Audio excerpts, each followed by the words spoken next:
Day by day corona cases ಜಾಸ್ತಿ ಆಗ್ತಾ ಇದೆ ಆ್ಯಂಡ್ ಎಲ್ಲರೂ ನೆಗ್ಲೆಕ್ಟ್ ಮಾಡ್ತಾ ಇದ್ದಾರೆ.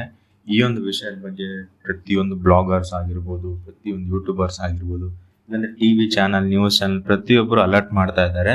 ಸೊ ಜನಗಳು ಯಾವುದೇ ಒಂದು ರಿಯಾಕ್ಷನ್ ಕೊಡ್ತಾ ಇಲ್ಲ ಇದ್ರ ಬಗ್ಗೆ. ಸೊ ಮತ್ತೆ ಬರಲ್ಲ, ಇಷ್ಟು ದೊಡ್ಡದಾಗಲ್ಲ ಅಂತ ಅಂದ್ಕೊಂಡಿರ್ತೀರ.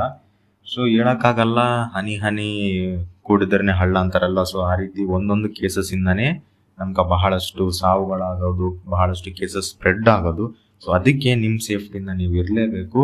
ಆ್ಯಂಡ್ ರೀಸೆಂಟಾಗಿ ನೋಡೋದಾದರೆ ನೋಡ್ತಿರ್ಬೋದು, ಓಕೆನಾ, ನಿನ್ನೆ 752 ಹೊಸ ಕೋವಿಡ್ ಕೇಸಸ್ ಆಗಿವೆ ನಮ್ಮ ಇಂಡಿಯಾದಲ್ಲಿ.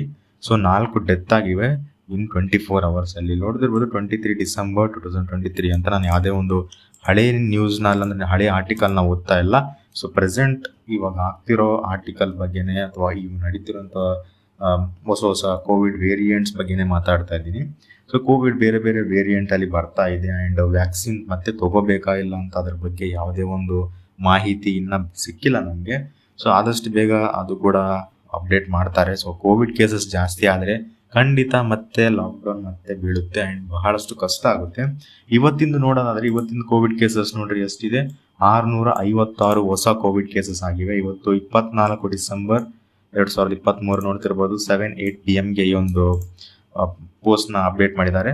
ಸೊ ಇವಾಗ ಕೇಸಸ್ ಡೈಲಿ ಇಂಕ್ರೀಸ್ ಆಗ್ತಾ ಇದೆ, ಸಾವುಗಳು ಅದೇ ರೀತಿ ಇಂಕ್ರೀಸ್ ಆಗ್ತಾನೆ ಇದೆ. ಸೊ ನೀವು ಕೂಡ ಜಾಗೃತಿಯಿಂದ ಇರಬೇಕು, ಮಾಸ್ಕ್ ಹಾಕ್ಕೊಳ್ಳಿ ಆ್ಯಂಡ್ ಕ್ಲೀನಾಗಿ ನೀವು ಇರಬೇಕು, ನೀಟಾಗಿ ಮೇಂಟೈನ್ ಮಾಡಿರಿ.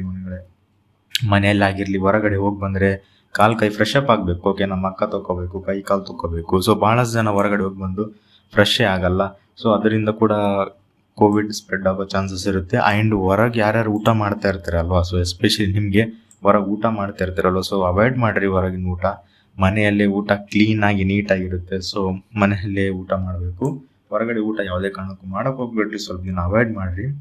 ಆ್ಯಂಡ್ ನಿಮ್ಮ ಮಕ್ಳು ಯಾರು ಸ್ಕೂಲ್ ಹೋಗ್ತಾ ಇರ್ತಾರ, ನಿಮ್ಮ ಮನೇಲಿ ಚಿಕ್ಕ ಮಕ್ಳು ಇದ್ದರೆ, ಸೊ ಅವರು ಕೂಡ ಹೊರಗಡೆ ಆಟ ಆಡೋದಾಗಿರಲಿ ಅಥವಾ ಸ್ಕೂಲ್ಸ್ಗೆ ಹೋಗಿ ಬಂದ್ಬಿಟ್ಟು ಅವ್ರಿಗೆ ನೆಗಡಿ, ಕೆಮ್ಮು, ಜ್ವರ ನಿಮಗೆ ಆಗಲಿ, ದೊಡ್ಡವ್ರಿಗಾಗಲಿ ಅಥವಾ ಮಕ್ಳಿಗೆ ಆಗಲಿ ಕೆಮ್ಮು, ನೆಗಡಿ, ಜ್ವರ ಏನಾದರೂ ಬಂದರೆ ಡೋಲೋ 650 ಕೊಟ್ಟು ಅಥವಾ ಯಾವುದೇ ಒಂದು ಮೆಡಿಕಲ್ ಸ್ಟೋರ್ಗೆ ಹೋಗ್ಬಿಟ್ಟು ಟ್ಯಾಬ್ಲೆಟ್ನ ತೊಗೊಂಬಂದು ಅಲ್ಲೇ ಸರಿ ಮಾಡೋಕೆ ಹೋಗ್ಬೇಡ್ರಿ.